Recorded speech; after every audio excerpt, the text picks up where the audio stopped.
Hi, I'm Izzy Galanti, co-founder and CXO at Mosaic Instructional Planning. Today we're making fajitas. Hi everyone, I'm Nicole Galanti, co-founder of Mosaic Instructional Planning. I am happy to be cooking here with you today, and I'll be making my version of fajitas. We chose this food because Izzy and I both are known in our families for our fajita making, and we both have really different styles of cooking and serving our fajitas. You can see we have both a beef and a chicken option. I spared you the prep time with seasoning and all, but we use a Trader Joe's barbecue rub, basic salt and pepper, and then my own special secret surprise, which is not very secret, nor is it a surprise, but it just blends and works together real well. Just nature's seasoning. My method also uses a special ingredient, but it's not the same as Izzy's, so you'll get to see what I use to make our fajitas. And when I serve the fajitas, they are not the traditional fajita style. So before you come for me about that, this is the way that my family likes them. Some of us like to put other ingredients that would make them be called a burrito. Some of us like taco ingredients, but we call them in our house fajitas, and this is how I make them. First thing, of course, we do prep the vegetables, get them fired up. Then we're gonna put the meat on the grill and take it from there. All right, we've done all the prep for the peppers and onions, and now we're gonna get them into the hot oil on the stove. I'm back with my son, Izzy, and he's gonna help me make our beans for beans and rice, which is what we like to eat fajitas with. Put a little bit of oil on the bottom of the pot. These are the black beans. So we're gonna put just a little drizzle to cover the bottom. And then we're gonna add the black beans. We're gonna add the black beans.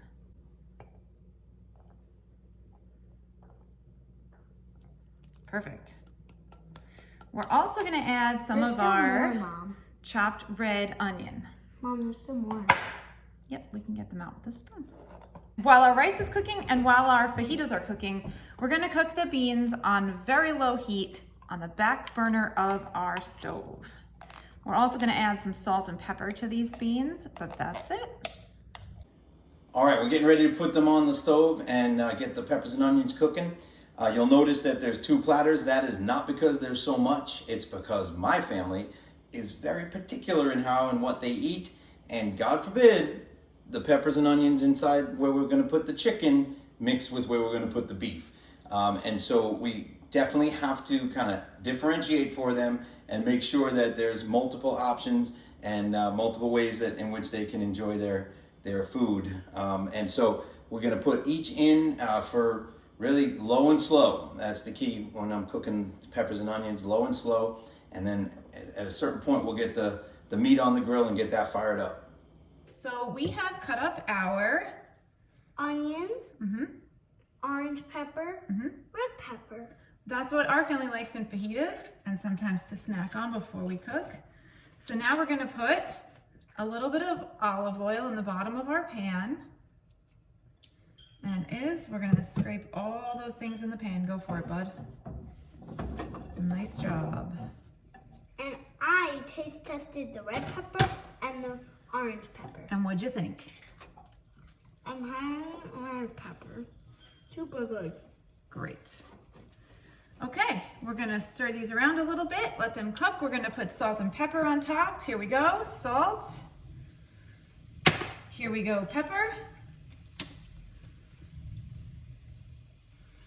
And we're gonna add a little bit of Goya adobo seasoning right on top of our vegetables.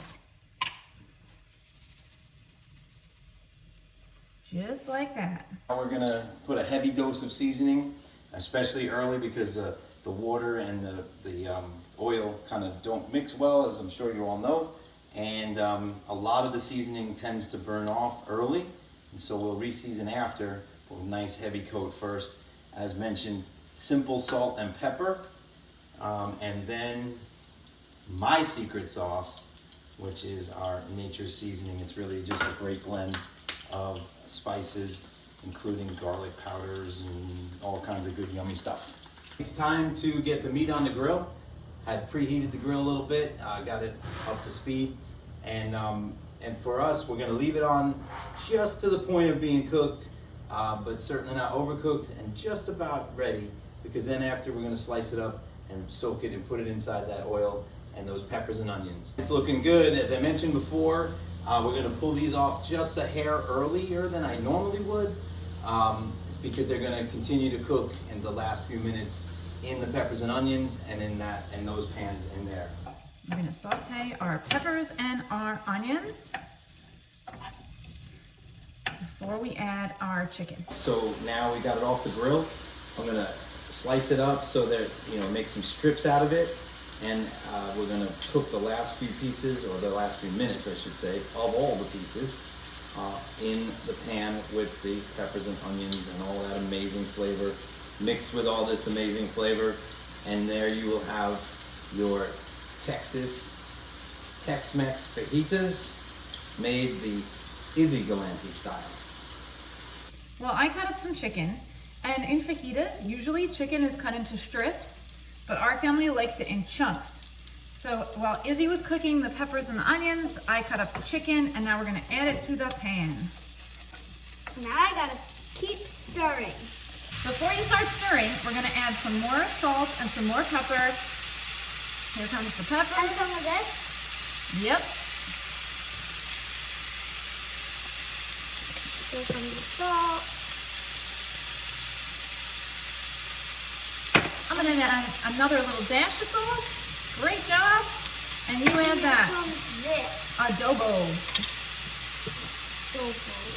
Oh baby, that's good.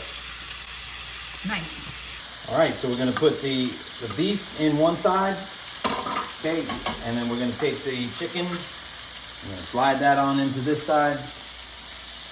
I like to try to cover. These don't really have a cover, so we're gonna kind of just leave it as is, but you can see those peppers and onions have been caramelizing nicely, and the steak is just a little pink as mentioned so that we can finish cooking inside of here. Our steak eaters like a lot of vegetables, so I overload that one. And our chicken eaters do not like a lot of vegetables, so we kind of leave them just a little bit shy. Okay, so while Izzy's stirring the chicken, it has only cooked a little bit. Let me see if I can show you. So we just have it starting to cook in the pan. This is the part where we add our very secret special ingredient, which is this at our house, World Harbor's fajita sauce. I use about a half a bottle for a pound of chicken and a couple of peppers and onions. Sometimes I use a little more. And now, while this cooks, we are going to make our yellow rice. This is Vigo yellow rice. This is our favorite. We're gonna start making that now. So right after this, then we'll heat up our tortillas and put all the fixings out, and we'll be ready to roll. So we're back and we're making guacamole because that's one of our family's favorite things to put on our fajitas, even though it doesn't normally go on fajitas. Or to put it on our chips. Exactly what I was gonna say. Here are the ingredients that we have for our guacamole. We've cut up 3 avocados. There's a chip. We've cut up a half of a red onion and 2 cloves of garlic. And we're gonna put them into here. Izzy, start your grind. Okay, so we've started to grind up our avocados and ingredients. And one of them is this pit of an avocado. Maybe you're wondering why the pit's out. We save the pit because when you put the pit in the guac after you're finished mixing, it keeps the guacamole fresh and green and it doesn't turn brown. So keep your pit and put it right back in when you're done. Not yet, because first we need to put some seasoning. So what we use is salt, Pepper and some cilantro. yes, salt, pepper, Cilantro. and some cilantro from our garden that we picked last year and dried out in the oven. And then Our guacamole will be finished when we add the pit. Assist. So here's here's our feast. Our chicken and peppers and onions with our World Harbors fajita sauce. Our black beans and onions that we mixed with our yellow rice. Of course, some chips, some actually burrito wraps, because we like our fajitas large. Here's the guac we made. I'm gonna finish it with some lime juice. And we also have sour cream that we mixed together with crushed 1 clove of garlic made into a paste, and lime juice, and cilantro, and salt and pepper. Okay, so there you have it, the Galante family fajitas. And from our family to yours, Bon appetit! Thanks for watching. From our family to yours, enjoy! Enjoy! Enjoy.